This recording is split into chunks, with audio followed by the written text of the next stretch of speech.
Autumn in Newport always brought with it the smell of salt and rust.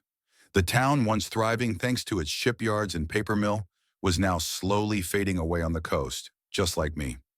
At 72, I felt every day I had lived in my knees and lower back, but most of all in my heart, which seemed to have worn out more than anything else. My name is Ambrose Fiddick, and I have spent the last 15 years since my retirement watching my hometown lose its soul and my marriage lose its last shred of warmth. Mildred, my wife of 46 years, had long since stopped seeing me as a man. Sometimes I felt as if she had stopped seeing me at all.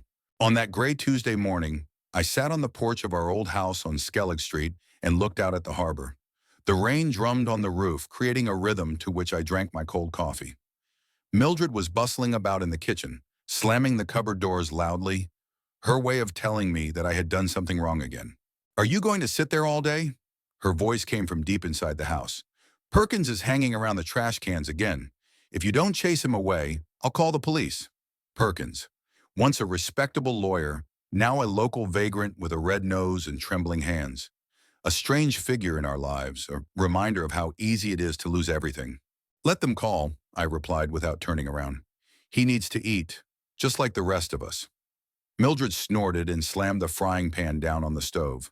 Our conversations had long since turned into a series of short phrases and long pauses. In 46 years of marriage, we had said so many words to each other that now it seemed they had run out. All that remained was habit and a joint mortgage, which we had finally paid off 3 years ago. And our daughter, Prudence, who had inherited her mother's stubbornness and my distrust of the world. My daughter preferred to be called Prue. She worked at the Eternal Rest Funeral Home and seemed to find more in common with the dead than with the living, especially with me. Our relationship had cooled many years ago when I refused to lend her money to buy a house. I knew I would never see that money again, and I told her so honestly. Since then, she has looked at me as if I had betrayed her. On the day the phone rang, I was thinking about my father, Obadiah Fiddick. The news of his death had come 3 days earlier, and I still couldn't decide how I felt. Relief? Sadness? Emptiness? My father was a difficult man, with an iron will and a complete inability to express warm feelings. He built the Fiddick and Sons Paint Company from scratch, even though he had only one son, me. And the sons in the name always seemed like a silent reproach to me, as if he expected more from me. We had hardly spoken in the last 20 years.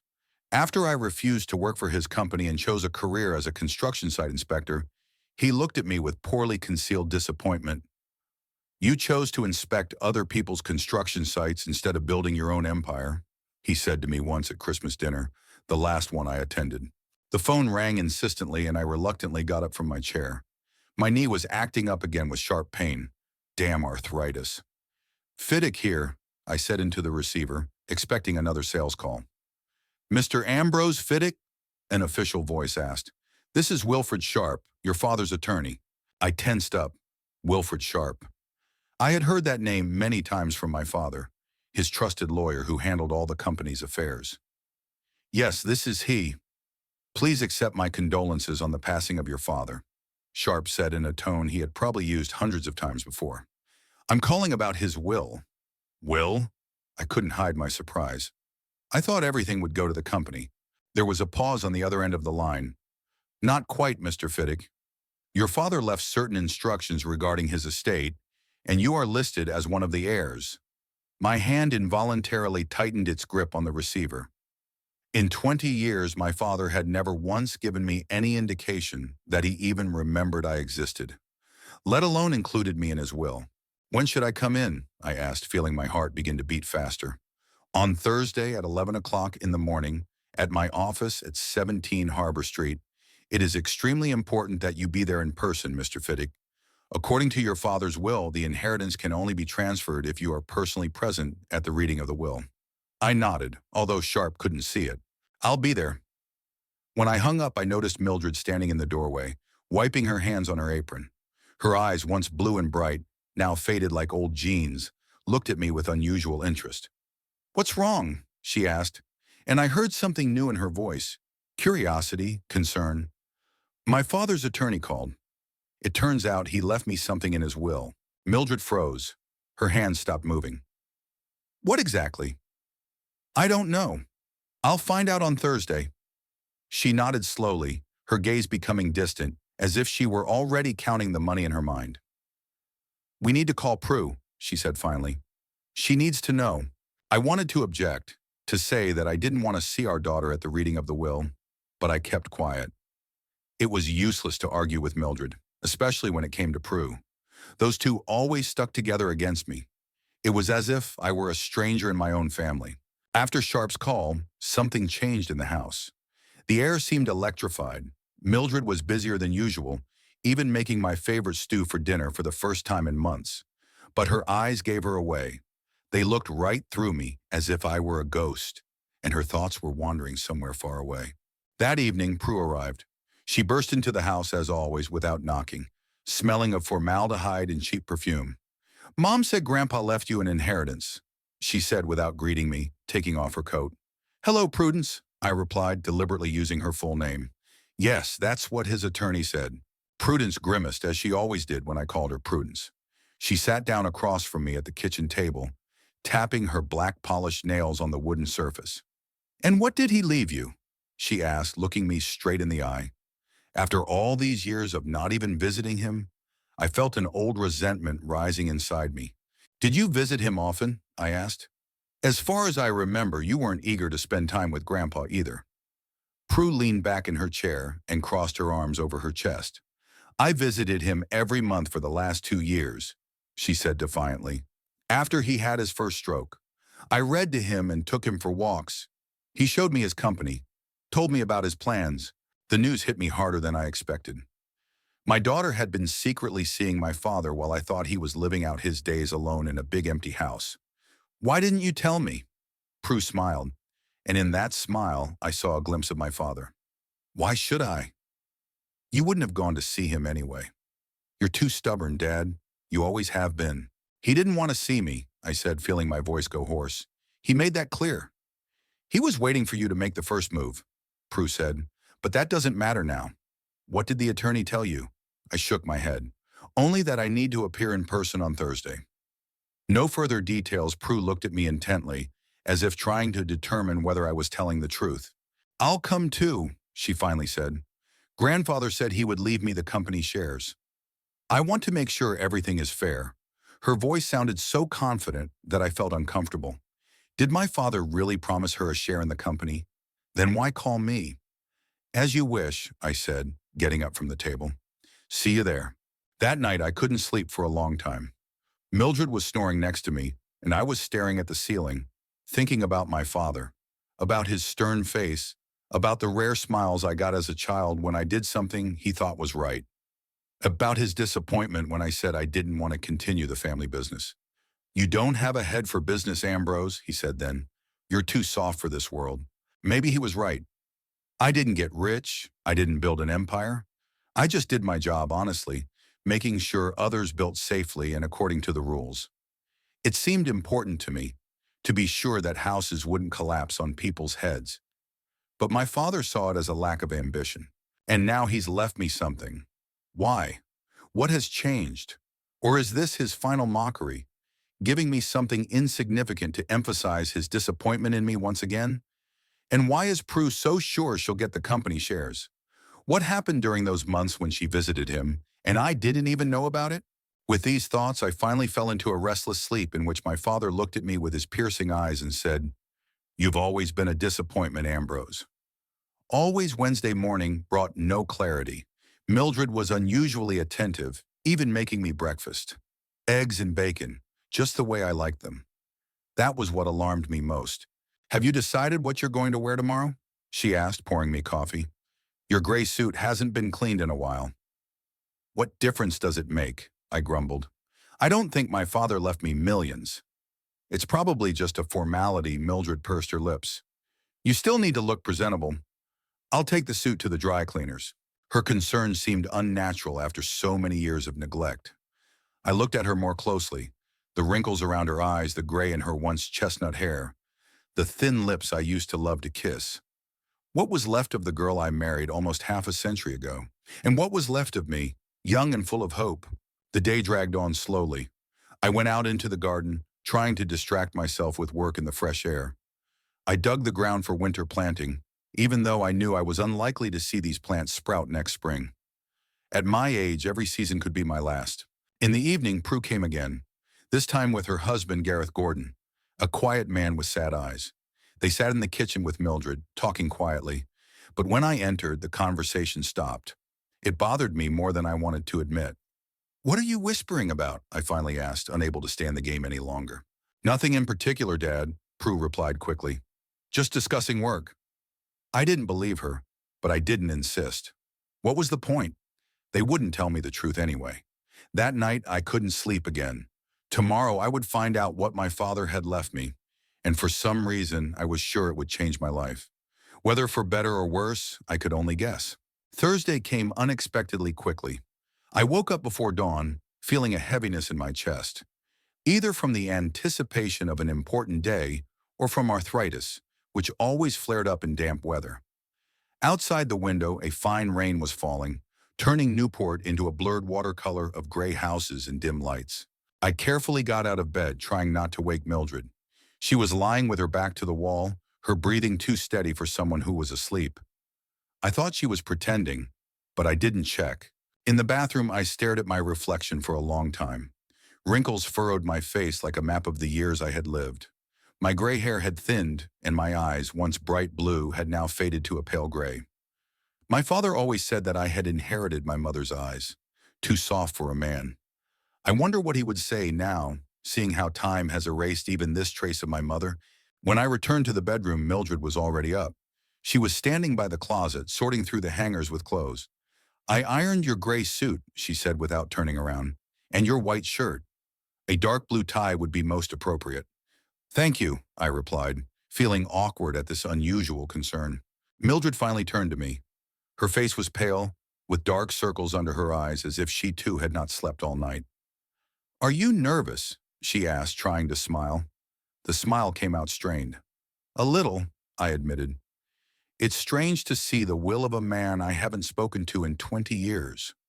Mildred nodded and turned back to the closet. "I'll make breakfast. You need to eat well before such an important meeting." She left the room, leaving me puzzled. In recent years, Mildred rarely made me breakfast, usually just putting a box of cereal and milk on the table. What had changed? Could the prospect of an inheritance have affected her so much? When I went down to the kitchen, I found a veritable feast. Eggs and bacon, toast, freshly squeezed orange juice. Mildred was bustling about the stove, humming to herself. This scene made me feel really nostalgic. It was like the early years of our marriage when we were still happy together. "Aren't you joining us?" I asked, sitting down at the table. "No, I already ate," she replied quickly. "I still have a lot to do." I began to eat in silence, watching Mildred wipe the already clean countertops, adjust the curtains, and rearrange the vase of wilted flowers. Her movements were sharp and nervous. She was clearly on edge. "Are you sure you're okay?" I finally asked. Mildred flinched as if she had forgotten I was there. "Of course," she said, smiling tensely. "I'm just thinking about what to say to Dorothy Higgins about the cupcakes for the charity fair. She always makes them too dry." I nodded, even though I knew she was lying. Mildred hadn't been involved in organizing charity fairs for several years, ever since she had fallen out with the committee chair over some trifling matter. After breakfast, I went upstairs to get dressed. The gray suit I hadn't worn since my nephew's wedding 3 years ago now hung looser on me. Age and illness had taken a toll on my weight. I struggled to tie my tie. My fingers, twisted by arthritis, wouldn't obey me. When I went downstairs, Mildred was already waiting in the hall, wearing a dark blue dress I hadn't seen before. "Are you coming with me?" I asked in surprise. "Of course," she replied as if it were obvious. "I'm your wife." This concerns both of us. I wanted to argue that my father's will had little to do with her, but I kept quiet. After all, what difference did it make? Let her come if she wanted to. "Prue will be there too," Mildred said, adjusting my tie. "We agreed to meet at the attorney's office." I nodded, feeling vaguely irritated. It seemed that everyone had already decided everything without me. "We'll take my car," I said, heading for the door. Mildred suddenly grabbed my arm. Her fingers dug into my skin with unexpected force. "No!" she exclaimed. Then, noticing my surprise, added more calmly, "I mean, let's take mine." Your old clunker might break down on such an important day. I frowned. My 1987 Buick was old, but I serviced it regularly and was confident in its reliability. My car is fine, I said firmly. I drove it to the supermarket last week, and everything was fine. Mildred pursed her lips, her eyes darting around. As you wish, she finally said. But I'll drive separately. I need to stop by the pharmacy on the way. I shrugged. As you say. Stepping outside, I headed for the garage where my trusty Buick was parked. The rain was coming down harder, so I pulled my hat further down over my forehead. My boots slipped on the wet driveway. The old garage creaked as I opened the door. Inside, it smelled of motor oil and old rubber, a smell I always found strangely comforting.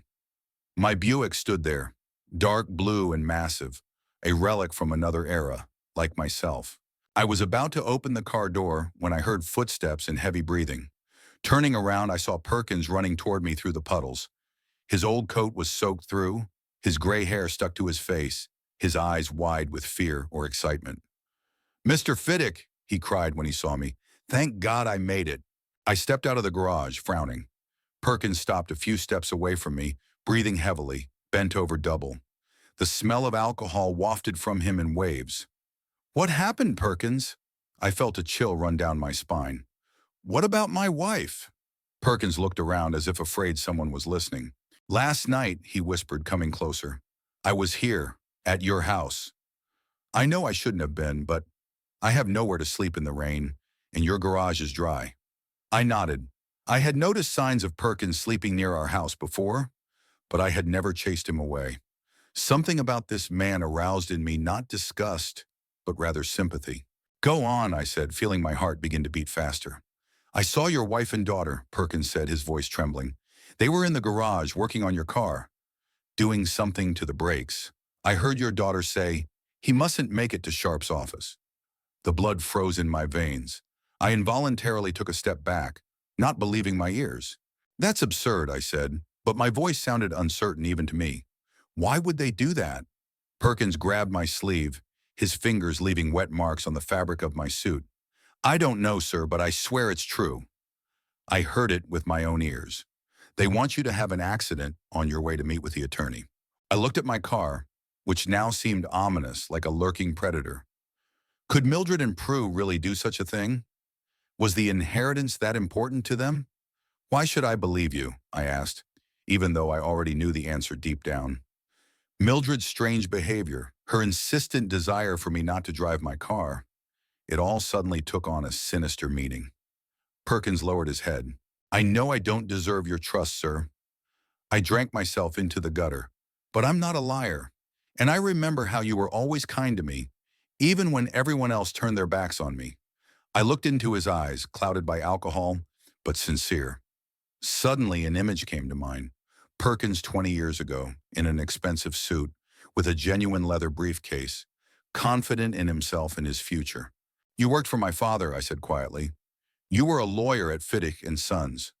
Perkins nodded, his face contorted with the pain of memories. 15 years, sir. I handled all the company's legal affairs until—" He paused, but I didn't need him to finish the sentence. I remembered the story of Perkins' downfall. It was about 6 years ago. Prue started working at my grandfather's company, despite my objections. She quickly spotted a mistake in one of the contracts drafted by Perkins and blew it up into a big deal. She accused him of incompetence, possibly even deliberate sabotage. My father, who always valued those who pointed out other people's mistakes, sided with his granddaughter. Perkins was fired, his reputation ruined. He couldn't find work at another firm and started drinking. I heard this story from mutual acquaintances, but never discussed it with Perkins himself. "Prue has always been ruthless," I said. "She's like my father." Perkins smiled bitterly. "Worse, sir. Your father was tough but fair. She just wants power at any cost." I nodded, feeling nauseous. My own daughter and wife were plotting my murder? It was too monstrous to believe. And yet, Mildred's strange behavior, Prue's insistence on the inheritance, their secret conversations. "Thank you, Perkins," I said finally. "I appreciate your warning." He nodded, visibly relieved. "What will you do, sir?" I glanced at my watch. The meeting was less than an hour away. "I'll take a taxi," I decided. and I'll check the car later. Perkins smiled, revealing uneven teeth. You've always been a smart man, Mr. Fiddick. Not like your... He stopped, apparently deciding he had gone too far. I took my wallet out of my pocket and pulled out a few bills. Here, I said, handing the money to Perkins. Find a dry place and get something to eat. And be careful. If you're right about my family, they could be dangerous. Perkins took the money, his eyes filling with tears. Thank you, sir. You're a good man. Much better than your father thinks, your father thought. I nodded, not trusting my voice. My father's death was still a fresh wound, despite the years of estrangement. Perkins turned to leave, but paused. Sir, he said without turning around, be careful at the reading of the will. I don't know what's in it, but if your daughter and wife are willing to go to such lengths, it must be something very important. With that, he left, hunched over in the rain, taking with him my last illusions about family life. I returned to the house for my umbrella and found Mildred in the hallway. She was dressed to go out, with her purse in her hands. I thought you had already left, she said, and I heard disappointment in her voice. I decided to take a taxi, I replied as casually as possible. In this weather, it's better not to risk driving the old car. I watched her reaction closely. Mildred froze for a moment, her eyes widened, and then she smiled too quickly. A wise decision, she said. I'll take a taxi too. Shall we meet at Sharp's office? I nodded, not trusting myself to speak. Fear and anger were battling inside me, but I knew I had to remain calm. I had to find out what was so important in my father's will that my own family was willing to kill me for it. Yes, let's meet there, I said and went out to hail a taxi, leaving Mildred standing in the hallway with a confused look on her face. The rain intensified, drumming on the sidewalk as if punctuating the dramatic events that were about to unfold. I turned up the collar of my coat and waited for the taxi, thinking about how strange life was. At 72, I had discovered that my wife and daughter were plotting to kill me, and the only person who had warned me was a drunk whom everyone considered a lost cause. When the taxi finally arrived, I got into the back seat and gave the driver Sharp's office address. The car started moving, taking me toward a truth that I felt would change my life forever. The taxi moved slowly through the streets of Newport, the windshield wipers monotonously scraping raindrops off the windshield. The driver, a silent middle-aged man with a thick mustache, turned on the radio, old hits from the 70s, the music of my youth. I leaned back in the worn seat and watched the city where I had spent my entire life float by outside the window. Newport had never been a beautiful place. An industrial town on the coast with gray houses and rusty docks, it looked especially dreary in rainy weather. Today, however, I saw it differently, as if for the first time. Every turn, every street held memories. Here was the school where I had studied, now half abandoned due to population decline. Here was the old shipyard, once bustling with life, now empty hangars with broken windows. Here was the park where I had kissed Mildred for the first time, a 17-year-old girl with bright eyes and dreams of a big life. Mildred, in her youth, she wanted to be an artist, to go to New York or Paris. She painted in watercolors. Not badly, though, without any particular talent. When we got married, she continued to take evening painting classes at the local college for a while. Then Prue was born, and everyday problems and financial difficulties began. Mildred got a job as a secretary at an insurance company. Her easel was moved to the attic, where it remained for the last 40 years, gathering dust just like her dreams. And me? What did I want when I was young? Construction always appealed to me. Not the process of building itself, but rather the idea of creating something durable and reliable. My father never understood this. For him, business was a game in which risk, cunning, and the ability to outmaneuver competitors were important.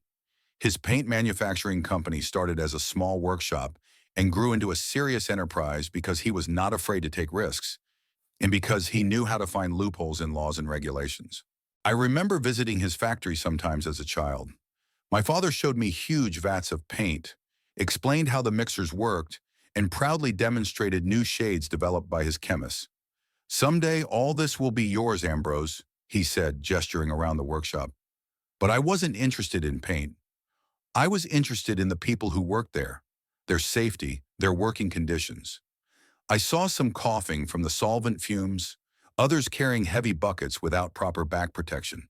When I told my father after college that I wanted to become a building inspector instead of continuing the family business, he called me a traitor. "You want to watch over others instead of creating your own?" he yelled. But for me, it wasn't surveillance. It was protection. I wanted houses to stay standing, workers to stay off scaffolding because of safety savings, and people to not suffocate from toxic materials. That was the beginning of our estrangement. My father never accepted my choice. To him, I always remained a disappointment, a weakling who didn't understand what was important in life. And what was important? Money? Power? Prestige?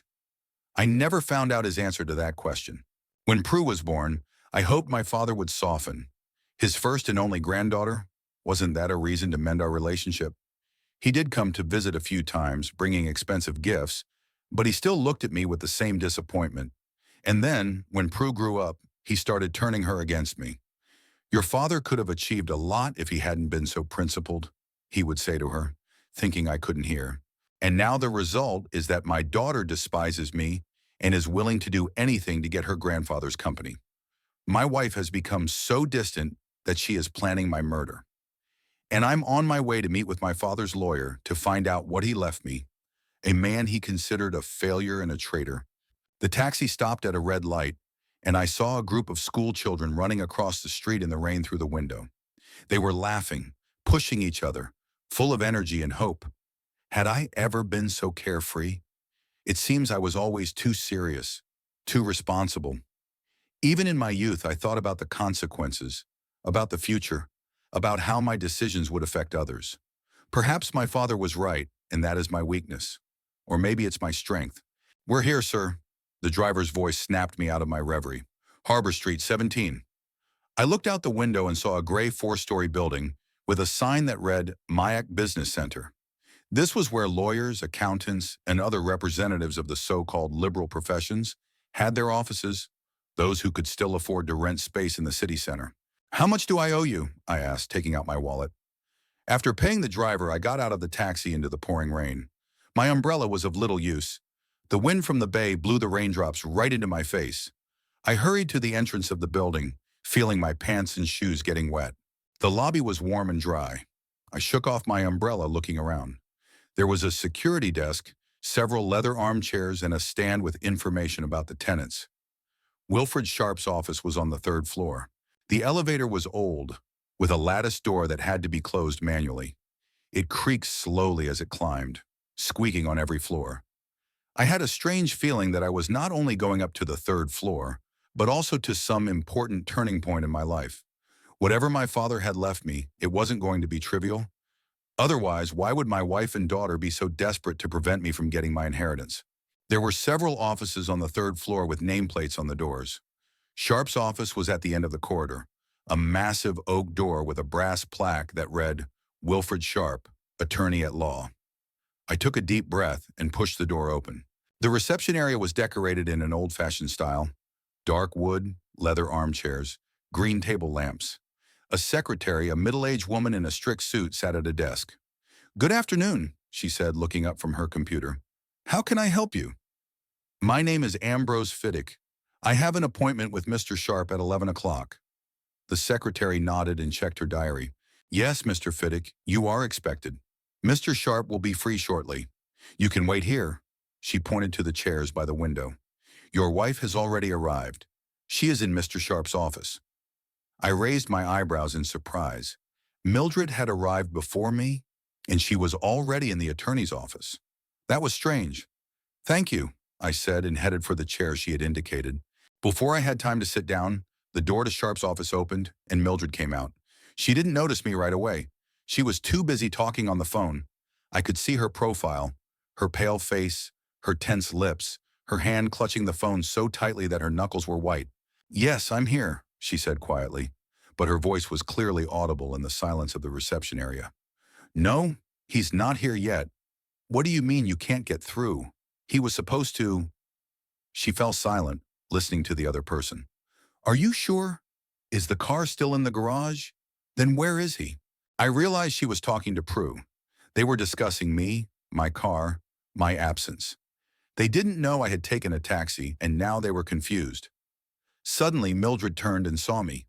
Her eyes widened in shock, her mouth opened slightly. She looked as if she had seen a ghost. "Ambrose?" she whispered, and at that moment the phone slipped from her hand and fell with a thud onto the carpet. We stared at each other across the room. I could see the emotions washing over her face. Shock, fear, confusion, and finally an attempt to pull herself together and put on a mask of normality. "Ambrose," she repeated, louder this time, bending down to pick up the phone. "You're already here. I thought you'd be late because of the rain." "I took a taxi," I said, watching her. "Like I told you this morning." Mildred smiled nervously as she put the phone in her purse. Of course, of course. I just didn't expect you to arrive so early." I glanced at the clock on the wall, 5 minutes to 11. Right on time, not early and not late. "Who were you talking to?" I asked, even though I already knew the answer. Mildred looked away. "Prue, she's running late. Some problems at work, a last-minute client. Well, you know."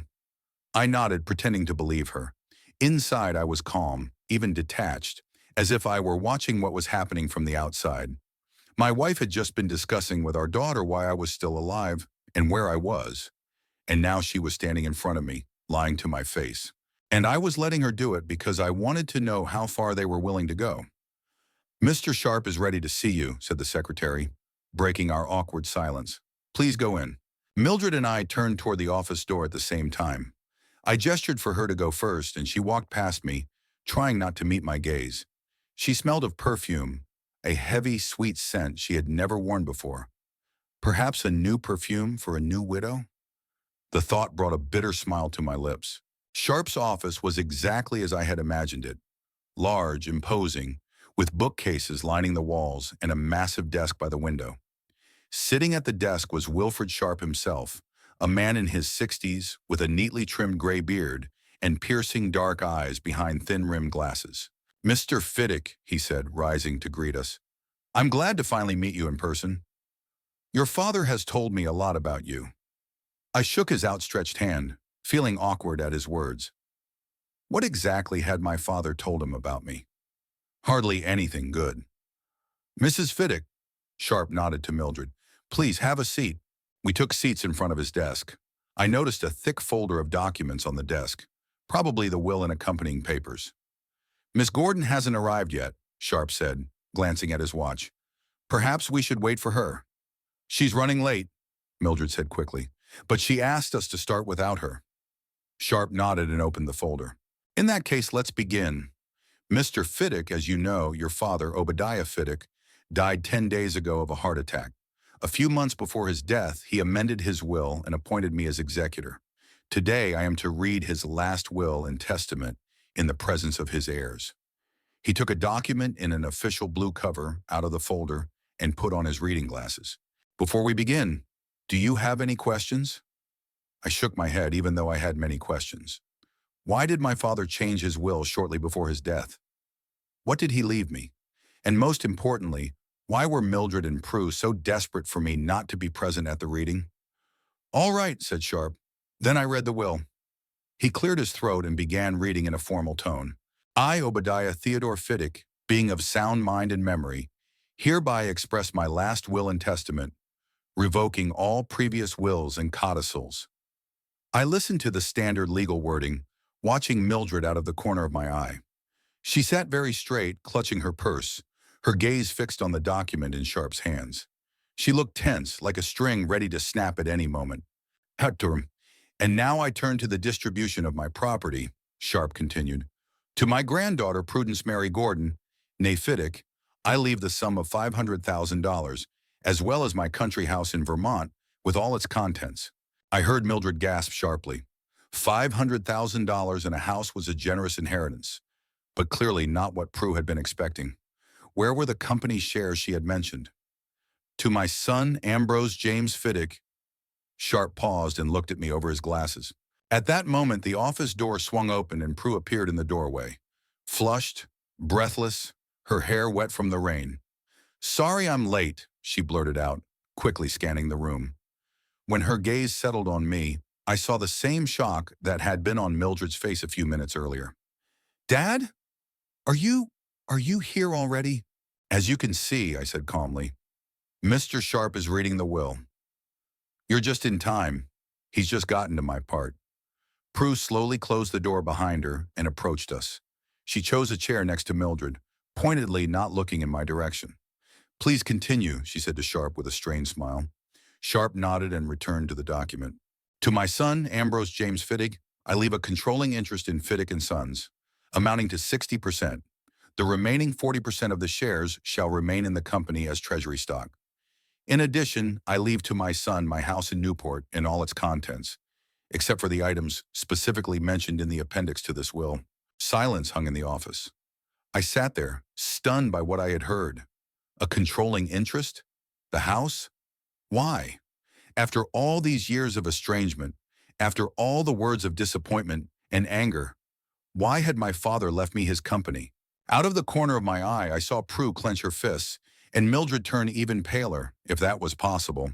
They both looked at Sharp, as if expecting him to say that it was a mistake, that there was another will, the real one. But Sharp continued reading, listing small bequests to servants, old friends, charities. I wasn't listening. My head was filled with my father's last words to me 20 years ago. You'll never understand what it means to be a Fittig. You're not worthy of our name. And now he had left me everything. This is outrageous, Prue suddenly exclaimed, jumping up from her chair. Grandfather promised me the company. He said I was the only one worthy of continuing his work. Sharp looked at her calmly but firmly. Miss Gordon, I understand your disappointment, but this is your grandfather's official will, signed and certified as required. If you have grounds to contest it, you can go to court. But I must warn you that your grandfather was very thorough in drawing up the documents. He anticipated the possibility of a challenge and included a clause in the will disinheriting anyone who attempted to do so. Prue paled and sank back into her chair. Mildred put her hand on her shoulder in silent support, but her own face showed the same shock and anger. Go on, Mr. Sharp, I said, feeling strangely calm. Now much was becoming clear. My family's plans, their desperation, and Mildred's strange behavior that morning. Sharp nodded and turned the page. There is one more condition regarding the transfer of shares, he said, looking at me. Your father specified that you must personally manage the company for at least 3 years after his death. If you refuse or transfer management to someone else during that period, the shares will be transferred to a special trust fund managed by a board of directors he appointed. So that's it. My father didn't just leave me the company. He forced me to take responsibility for it. It was his last way of controlling me, even from the grave. I understand, I said, although I really understood very little. Why would my father do this? What was he trying to prove? There is also a personal letter that your father asked to be given to you after the will is read. Sharp took a sealed envelope out of the folder and handed it to me. I took the envelope, feeling its weight. The name on the envelope was written in my father's familiar handwriting, clear, decisive, with a strong slant. Is that all? Prue asked, her voice trembling with barely contained anger. There are a few more formalities, Sharp replied. We need to sign a few documents accepting the inheritance, and I need to explain to Mr. Fittig the procedure for taking ownership of the shares in the company. Prue stood up abruptly. I won't sign this, she declared. This is a fraud. Grandfather couldn't have written this. Sharp sighed. Miss Gordon, I personally discussed every point of this will with your grandfather. He was absolutely clear about his intentions. If you refuse to sign the inheritance acceptance documents, that is your right. But then your share will be transferred to the same trust fund I mentioned earlier. Prudence froze, her eyes flashing. Then she turned to me. This is your doing, isn't it? Did you influence him somehow? What did you say to him? I shook my head. I haven't spoken to my father in 20 years, Prudence. You know that better than anyone. Then why? She shouted. Why did he leave everything to you and not me? I was with him in his last years. I listened to his stories, his advice. I worked at the company, studied the business, and you didn't even come to his funeral. I felt a pang of guilt. It was true, I hadn't gone to my father's funeral. But it wasn't out of resentment or pride. It was because I couldn't bring myself to stand at his coffin and pretend to be a grieving son after so many years of estrangement. It seemed hypocritical to me, and I always tried to be honest, even if it caused pain. I don't know why he decided that, Prue, I said quietly. Maybe the answer is in this letter. I looked at the envelope in my hands. What had my father written to me? What was the last message he wanted to convey to me? If you would prefer to read the letter in private, Mr. Fiddick, we can take a break, Sharp suggested, seeing my confusion. I shook my head. No, let's get the formalities out of the way. The letter can wait. The next hour was spent signing documents and explaining legal details. Prue finally agreed to sign the papers, but she did so with an expression as if she were signing a death warrant. Mildred remained silent the whole time, only occasionally glancing at me with a strange look, a mixture of fear, confusion, and something else I couldn't or didn't want to recognize. When all the formalities were completed, Sharp stood up and shook my hand. Congratulations, Mr. Fiddick. You are now the controlling shareholder of Fiddick & Sons. I hope I can be as useful to you in the future as I was to your father. I nodded, still not fully comprehending what had happened. I, Ambrose Fiddick, a 72-year-old retiree, a man who had worked his entire life in a modest position and never sought wealth or power, now owned a company with a turnover of millions of dollars. It seemed like some kind of cosmic joke. When we left Sharp's office, the rain had stopped, but the sky was still overcast. Prue quickly walked ahead without saying goodbye or looking back. Mildred lingered as if she wanted to say something, but then she just shook her head and followed her daughter. I was left alone on the steps of the building with the envelope in my hand and the feeling that my life had just taken a sharp turn in an unknown direction.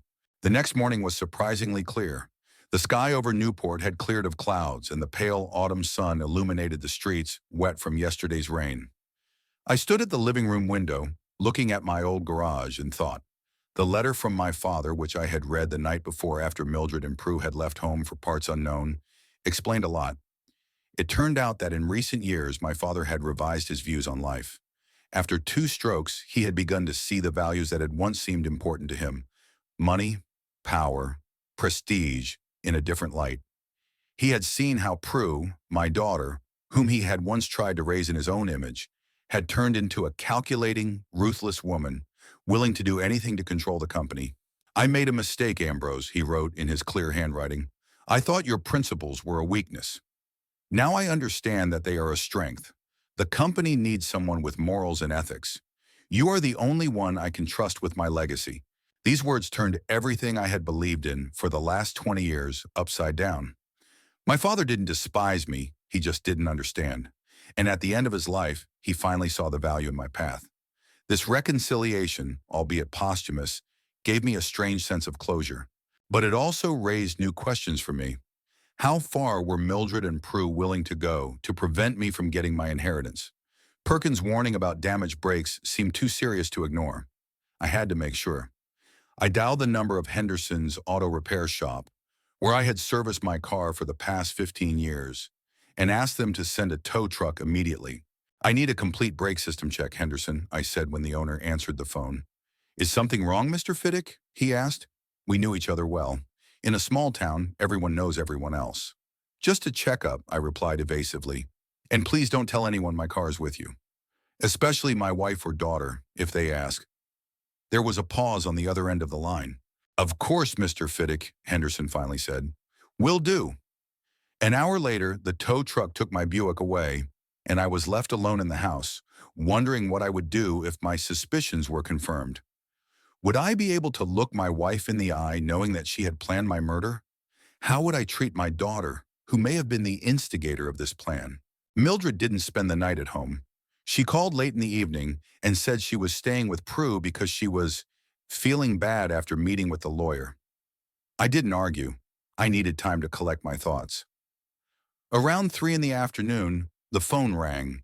It was Henderson, and his voice sounded tense. Mr. Fiddick, you'd better come here. What I've discovered, it's serious. I took a taxi to the auto repair shop on the outskirts of town. Henderson was waiting for me at the entrance, wiping his hands with a rag. He was a sturdy man in his 50s with a graying beard and an honest look in his eyes. Come with me, he said, leading me into the garage where my Buick was on a lift. Brake system parts were laid out on a workbench under the car. Look, Henderson pointed to one of the tubes. There's a notch here, very neat, almost invisible, but deep enough that when you press the brake with a certain amount of force, the tube bursts. The brake fluid would leak out, and you'd be left without brakes. I leaned over, examining the thin line on the metal. My heart sank. This was not an accident or wear and tear.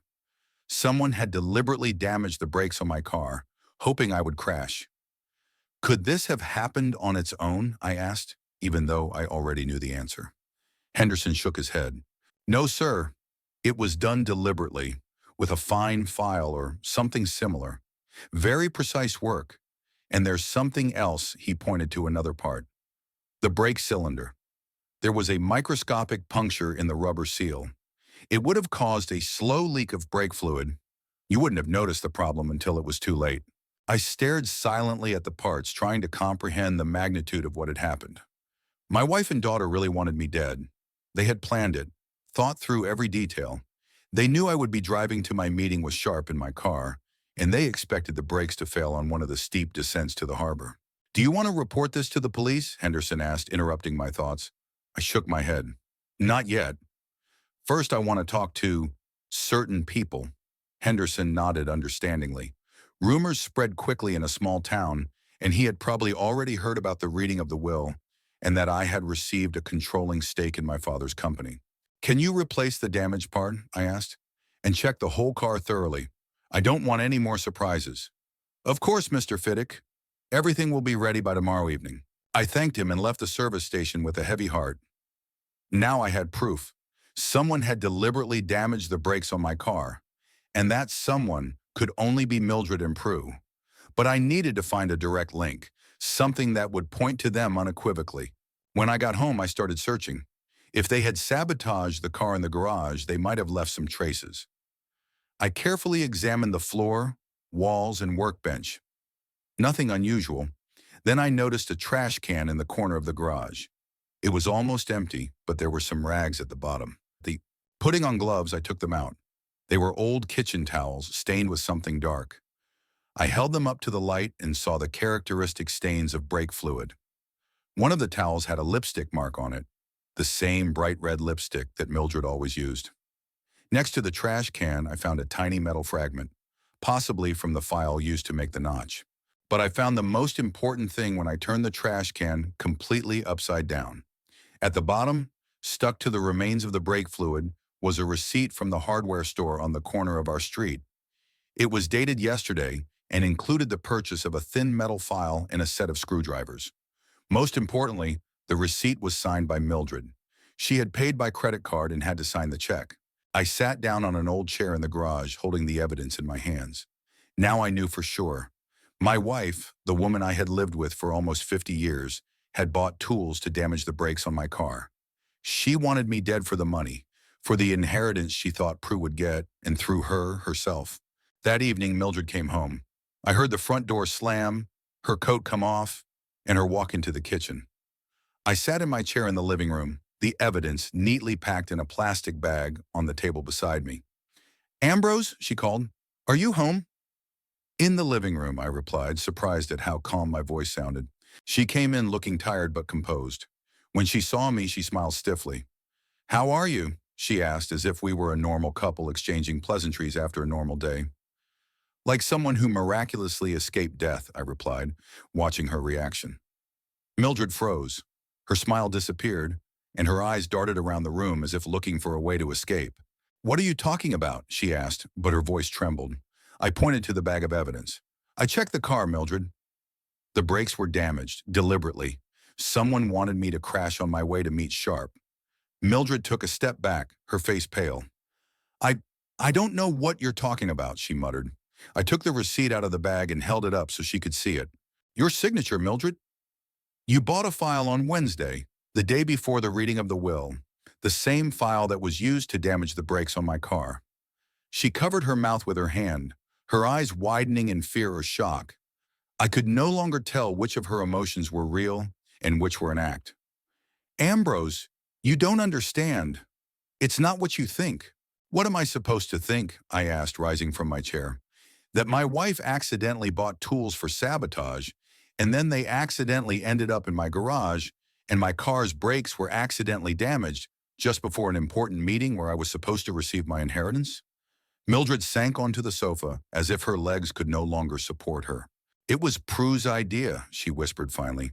She said it was the only way, that if you got the company, we'd all be left with nothing. I felt a wave of anger rising inside me, but I forced myself to speak calmly. And you agreed to kill me? Your husband? The father of your daughter? Mildred looked up at me, her eyes filled with a mixture of fear and some strange determination. You don't understand what it's been like living with you all these years, Ambrose, she said, her voice growing stronger. You've always been so right. Always doing what you thought was right, never thinking about us, about our future. What future are you talking about? I asked, not believing my ears. What was wrong with our life? We could have had more, she exclaimed, suddenly jumping up. Your father offered you a place in the company, money, power, and you turned it down because of your principles. You chose your pride over the well-being of your family. I shook my head, trying to understand her logic. So that's what this is about? You've been angry with me all these years because I didn't go to work for my father? Not just for that, Mildred began pacing the room, her movements sharp and nervous. For everything. For never fighting for more. For always being content with what you have. For letting our daughter find her real grandfather, who understood the importance of ambition, who taught her to strive for more. Her real grandfather? I felt the ground slip away from under my feet. What are you talking about? Mildred stopped and looked at me defiantly. You really don't understand? Prue is so much like your father for a reason. She's not only your granddaughter on your side. I sank back into my chair, feeling my heart beating somewhere in my throat. You and my father, I managed to say. Mildred smiled bitterly. It was long before you broke up with him. You were always at work, always busy with your checks and inspections. And Obadiah, he was a real man. Strong, confident, knowing what he wanted out of life. I sat there stunned by this revelation. My wife and my father. My daughter, who might not even be my daughter. My whole life, which I thought was simple but honest, turned out to be built on lies. Obadiah never officially recognized Prue, Mildred continued, her voice tinged with long-standing resentment. But he cared for her, helped her, and he promised her the company. He promised she would get everything when he was gone. And then he changed his mind, I said quietly, beginning to understand. Mildred nodded, her face contorted with anger. He betrayed us. After all these years, after all his promises, he changed his will at the last minute and left everything to you. To you who rejected him, who didn't speak to him for 20 years. And you decided it was easier to kill me than to let me get the inheritance? I asked, feeling strangely calm. Everything suddenly became so clear, so transparent. It was the only way, Mildred said, and there was no remorse in her voice. If you hadn't shown up at the reading of the will, the inheritance would have gone to Prue. Those were the terms, but you had to be there in person. Otherwise, everything would have gone to her. And for that, you had to kill me. Couldn't you have just, I don't know, locked me up somewhere for a day? Mildred shook her head. Too risky. You could have gotten out, called for help. No, death was the surest way, and it would have been just an accident. An old man in an old car had an accident. No one would have asked any questions. I looked at the woman I had lived with for almost half a century and didn't recognize her. Where was the young girl with dreams of painting? Where was the caring mother who sang lullabies to our daughter? Who had Mildred become over the years? So what now? I asked. What do you and Prue plan to do now that your plan has failed? Mildred lowered her eyes. We have a backup plan, she said quietly. There's always a backup plan. I tensed. What backup plan, Mildred? She looked up and I saw cold determination in her eyes. You're almost 73, Ambrose. You have heart problems, high blood pressure. No one would be surprised if you died of a heart attack. And according to the law, if you die without leaving a will, I, as your wife, will receive most of your assets. Including the company shares, I felt a chill run down my spine. They hadn't given up. They had simply changed tactics. You admit to planning murder, I said, pointing to my phone lying on the table. I'm recording this conversation. Mildred turned pale but quickly regained her composure. No one will believe it. I'll say you forced me, that you threatened me. An old man who suddenly got money and power and went crazy with greed. Who would believe that a 72-year-old woman planned her husband's murder? She was right. In cases like this, the most obvious beneficiary is usually suspected. Me, the heir. And my recording, taken out of context, could be interpreted in different ways. You know what's the saddest thing, Mildred? I said, looking her straight in the eye. I loved you. All these years, despite the coldness between us, despite the estrangement, I still loved you. And I thought that deep down, you loved me too. For a moment, I thought I saw something like regret flash in her eyes. But it quickly disappeared, replaced by her former cold determination. Love doesn't pay the bills, Ambrose, she said. Love doesn't give you power. Love doesn't provide a future. I shook my head. What was the point of arguing? We spoke different languages, lived in different worlds. I never truly understood her, and she never understood me. I want you to leave, Mildred, I said quietly. Pack your things and go. Today, she looked at me, clearly not expecting this turn of events. You can't kick me out of my own house. This house belongs to me, I reminded her. My father left it to me, along with the company. But I'll give you money, enough to start a new life somewhere far away from here.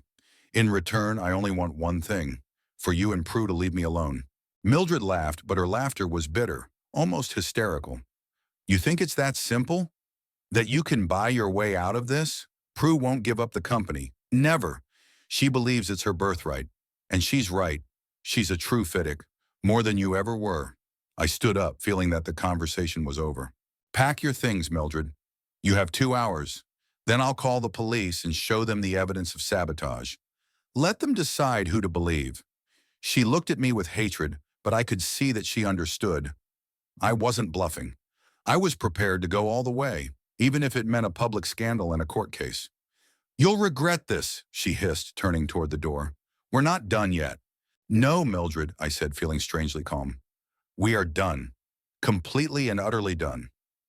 She left, slamming the door behind her, and I stood in the middle of the living room, thinking about how strange life is. At 72, I discovered that my wife had never truly loved me, that my daughter might not be mine, and that both of them were willing to kill me for money and power. At the same time, I gained a company I had never been interested in, and recognition from a father I hadn't seen in 20 years. Well, if my life was really starting over, I was ready to face this new chapter with my eyes open. No illusions, no false hopes. Just me, my truth, and my path forward. The week after Mildred left flew by in a blur. I walked around the empty house, listening to its creaks and rustles, which had previously been drowned out by the sounds of another life. My wife's footsteps, the clatter of dishes in the kitchen, the noise of the TV in the living room. Now the house seemed bigger and colder, filled with the ghosts of unfulfilled hopes and shattered illusions. Mildred had taken her things while I was away. I had deliberately left for the day so as not to run into her. When I returned, half the closets were empty, some of the paintings had disappeared from the walls, and the silverware we had received as a wedding gift was gone. I didn't bother to check what else she had taken. What difference did it make? They were just things, and things had never been particularly valuable to me. On Monday, I met with Wilfred Sharp at his office. He had already heard about our breakup with Mildred. News travels fast in a small town, especially juicy news like the divorce of a couple who had been together for almost half a century. I've prepared the divorce papers as you requested, Mr. Fiddick, Sharp said, handing me a folder. But I must warn you that Mrs. Fiddick may contest the division of property. By law, she is entitled to a significant portion of your estate, given the length of the marriage. I nodded as I leafed through the documents. I'm willing to give her money, Sharp. As much as she asked for, within reason. But I'm keeping the company shares in the house. Sharp took off his glasses and rubbed his nose. If she hires a good lawyer, the court may award her a portion of the shares as jointly acquired property. It's an inheritance, I objected. It's not considered jointly acquired property. Technically, you're right, but there are nuances. And then there's the issue of your daughter. She could also make a claim, especially if... He paused, clearly hesitant to continue. If what, Sharp? I asked, although I already guessed what he was getting at. If she provides evidence that she is the direct heir of Obadiah Fiddick, not only through you, he finished quietly. I sighed. So the rumors about Mildred and my father's relationship had reached him too. Did you know about this? About them? Sharp shook his head. No, not directly. But Obadiah often spoke of your daughter in his later years, with such special interest. I suspected there might be more than just a grandfather-granddaughter relationship. I nodded. It explained a lot. Why my father had been so fond of Prue, why he had promised her the company, why he had later changed his mind. Well, if necessary, we'll do a DNA test, I said decisively. But right now, the most important thing is to secure the future of the company. What do I need to do to officially take ownership? For the next 2 hours, we discussed the legal and financial aspects of my new position. Sharp explained, I listened and signed documents. By the end of the meeting, I was the official owner of a controlling stake in Fiddick and Sons and the company's full-fledged CEO. Tomorrow, I will introduce you to the board of directors and key employees, Sharp said as we finished. I must warn you that some of them may be skeptical. Your daughter has had a strong influence on the company in recent years. I understand, I replied, but it's no longer her company. And the first thing I'll do as the new owner is remove her from any involvement in Fiddick and Sons. Sharp raised his eyebrows. That is your right, of course, but such a move could provoke serious resistance. Prudence Gordon is very popular among the employees and has strong ties to some members of the board of directors. Nevertheless, my decision is final, I said firmly. I cannot trust someone who planned to kill me in order to take over the company. Sharp flinched and looked at me with disbelief. Murder? Mr. Fiddick, that's a serious accusation. I took the bag of evidence I had collected in the garage out of my briefcase and told him about the damaged brakes, Mildred's confession, and the whole conspiracy. Sharp listened with growing horror. Have you gone to the police? He asked when I finished. I shook my head. Not yet, but this evidence is in a safe place, and if anything happens to me, it will automatically be handed over to the authorities. Sharp nodded, understanding my foresight. I will support any decision you make regarding Miss Gordon, he said, and I will help with the legal paperwork for her dismissal. The next morning, I put on a formal suit and tie for the first time in many years. Looking at my reflection in the mirror, I saw an elderly man with gray hair and a wrinkled face, but in his eyes was a determination I hadn't seen in a long time. Today begins a new chapter, I said to my reflection. The headquarters of Fiddick and Sons was located in a modern building on the outskirts of Newport. The last time I was there, it was a modest 2-story office. Now an 8-story glass tower with the company logo on the facade towered above me. Sharp was waiting for me in the lobby. He escorted me to the elevator and we went up to the top floor where the boardroom was located. When we entered, everyone present, about 20 men and women in business suits, stood up. I immediately noticed Prue sitting at the head of the table. She looked at me with ill-concealed hatred. Ladies and gentlemen, Sharp began, allow me to introduce Ambrose Fiddick, the new controlling shareholder and CEO of our company, according to the will of Obadiah Fiddick. A murmur rippled through the room. Some faces expressed surprise, others wariness, and still others outright hostility. Thank you, Mr. Sharp, I said, stepping forward. I understand that my appearance has come as a surprise to many of you. But I assure you, I am not here to destroy what my father built and what you have all helped to develop over the years. I am here to continue his work, but with some changes that I believe are necessary. I deliberately avoided looking at Prue as I spoke. I knew that if I met her gaze, it might shake my resolve. The first change concerns the management team, I continued. As of today, Prudence Gordon is no longer an employee of Fiddick and Sons and has no right to represent the company in any capacity. A deathly silence fell over the room. All eyes turned to Prue, who slowly rose from her seat. You can't do this, she said, her voice trembling with rage. I've worked here for years. I know this company better than anyone else. I can and I will, I replied calmly. As the majority shareholder, I have the right to make such decisions. Mr. Sharp has prepared all the necessary documents. Prue looked at Sharp for support, but he only nodded in agreement with my words. This is arbitrary, she exclaimed. I will challenge this decision in court. That is your right, I said, still maintaining my composure. But for now, I ask you to leave this building. Security will escort you to the exit and help you gather your personal belongings. As if on cue, the doors to the hall opened and 2 security guards entered. Prue looked around the room, seeking support from her colleagues, but no one dared to openly take her side. With one last furious glance in my direction, she left, accompanied by security. After she left, I addressed the remaining members of the board of directors. I understand that this transition of power may cause concern, but I assure you, I do not plan to make any radical changes in the company's operations. I need time to get up to speed, and I am counting on your help and expertise. Gradually, the tension in the room began to subside. One by one, the board members introduced themselves to me, told me about their areas of work, and asked questions. By the end of the meeting, which lasted almost 3 hours, I had a general idea of the current state of the company and its key projects. When everyone had left, Sharp approached me with a satisfied look on his face. "You did better than I expected, Mr. Fiddick." Especially for someone who hasn't been involved in business for 20 years, I smiled faintly. Maybe inspecting construction sites isn't so different from running a company. In both cases, you need to be able to see problems before they become disasters. Sharp nodded. A wise thought. What do you plan to do next? I looked out the window at the panorama of Newport spread out below. I have an idea. Do you know where Perkins Holloway might be right now? Sharp frowned. Homeless? He usually sleeps under the bridge by the harbor or at the shelter on Church Street when the weather's really bad. Thanks, I said. If you need to get in touch with me, I'll be on my cell phone. I found Perkins in the city park. He was sitting on a bench, wrapped in a worn coat, feeding breadcrumbs to the pigeons. When he saw me, he flinched and tried to stand up, but I gestured for him to stay put and sat down next to him. How are you, Mr. Fiddick? He asked, a flicker of concern in his cloudy eyes. I heard what happened to your family. People are saying, people always say things, Perkins. I interrupted him.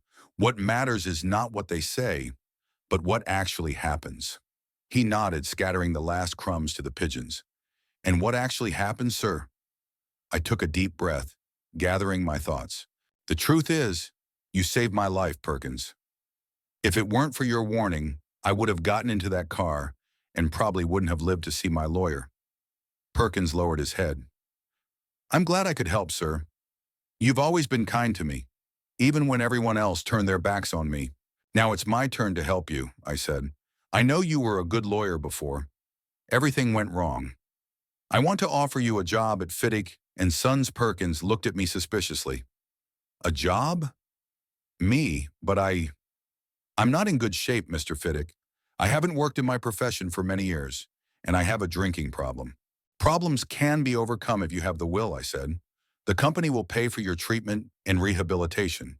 And then, when you're ready, you can return to practicing law. I need someone I can trust, Perkins. Someone who knows the company from the inside but isn't connected to the current management. Perkins looked at me for a long time, his eyes filled with hope and distrust. Why are you doing this for me, sir? I smiled. Because we've both been betrayed by those we trusted. And because I believe in second chances, Perkins, I got mine, and I want to give you yours. He blinked, and I saw tears glisten in his eyes. I won't let you down, Mr. Fiddick, he said hoarsely. I swear I won't. I know, I replied, rising from the bench. Let's start small. Right now, we're going to the hospital where the doctors will examine you. Then we'll find you a decent apartment and some new clothes. And in a month, if all goes well, you'll come to the office and start learning about the company's current affairs. Perkins stood up, his face glowing with gratitude and hope. Thank you, sir. I don't know what to say. Then just say yes, I smiled. Say yes to a new life, Perkins. Just like me. The divorce from Mildred was finalized 3 months later. She did not contest my right to the company shares in the house, content with the generous cash settlement I offered. The last time I saw her was in the courtroom. She looked older and tired, but her eyes still burned with that cold fire that I now associated with betrayal and lies.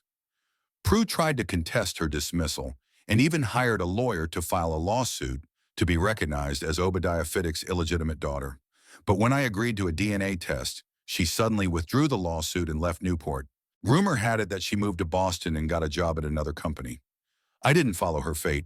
She ceased to be my daughter the moment she decided that my death was an acceptable price to pay for her inheritance. The company prospered under my leadership. Contrary to Sharp's fears, I turned out to be a good manager. My experience as an inspector taught me to see systemic problems and find effective solutions. I introduced stricter quality control standards, improved working conditions for workers, and invested in new environmentally friendly paint production technologies. Employees who were initially suspicious of me gradually began to respect my decisions and appreciate my approach to business. Perkins, after successfully recovering from alcoholism, became my right-hand man. His legal knowledge and experience in the company proved invaluable. He helped me understand complex contracts and find and eliminate the corruption schemes that had flourished under the previous management. Over time, he completely restored his reputation in the professional community and even became the company's chief legal counsel. I sold the large house where I had lived with Mildred and bought a small cottage on the shore of the bay. It was quiet there, with only the sound of the waves and the cries of seagulls breaking the silence. In the evenings, I would sit on the porch, watch the sunset and think about my life, the choices I had made, the losses and gains. Sometimes I thought about Mildred and Prue, about how the people I considered closest to me were capable of betrayal for money and power. It was painful, but I didn't let bitterness poison my life. I accepted the truth about my family, no matter how cruel it was, and decided to move on. Once Perkins asked me if I wanted to try to repair my relationship with my daughter. Maybe the wounds will heal with time, he suggested. I shook my head. Some things can't be forgiven, Perkins, I replied, and some relationships cannot be repaired. Sometimes the best solution is to accept that the past is in the past and live in the present. At 75, I found that I was enjoying life more than ever before. Without the burden of lies and pretense that had surrounded me for years, I felt free. I did the things I thought were important, spent time with people I trusted, and didn't waste energy maintaining the appearance of relationships that had long since ceased to exist. The company that had never been my dream became a way for me to embody the values I had always believed in: honesty, fairness, and caring for people. Maybe that's what my father meant when he left me his empire. Maybe at the end of his life, he realized that business is not only about profit and power, but also about responsibility to people and society. On my 75th birthday, Perkins organized a small party at the company office. The employees gave me a painting, a landscape of Newport by a local artist. It depicted a view of the harbor from the bridge under which Perkins once lived. Boats bobbed on the waves, seagulls soared in the sky, and dawn was breaking on the horizon, a symbol of a new beginning. Looking at this painting, I thought about all the twists and turns of my life, about the decisions that had brought me here to this moment. I had no regrets. Every choice, every mistake, every loss had shaped me, made me who I was.